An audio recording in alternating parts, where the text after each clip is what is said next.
ప్రార్థన అంటే మనం తెలిసిందేంటో తెలుసా? కేవలం మనం దేవునితో మాట్లాడుకోవడం కాదండి. ప్రార్థన అంటే మనం దేవునితో మాట్లాడడం, ఆ తర్వాత దేవుని మాటలు వినడం. మీరు స్నేహితులతో మాట్లాడుతున్నప్పుడు మీరే మాట్లాడతారా? మీ స్నేహితుడు కూడా మీతో మాట్లాడతాడా? చెప్పండి.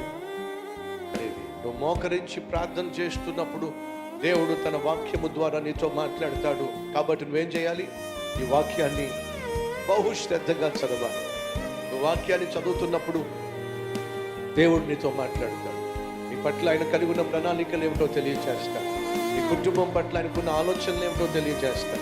నీ బిడ్డల పట్ల ఆయన కలిగి ఉన్న ఉద్దేశాలు ఏమిటో తెలియజేస్తాడు. నువ్వు ఎదుర్కొంటున్న సమస్యలకు కారణాలు ఏమిటో తెలియజేస్తాడు. ఏ విధంగా ఆ సమస్యల నుంచి నీకు విడుదల ప్రకటిస్తాడో, ప్రసాదిస్తాడో తెలియజేస్తాడు. ఆయన చిత్తాన్ని తెలియజేస్తాడు. నీ భవిష్యత్తుల గురించి దీంతో రాయబడి ఉంది. సంగమా, ప్రార్థన చేసేటప్పుడు వాక్యము చదువు, దేవునితో మాట్లాడతాడు.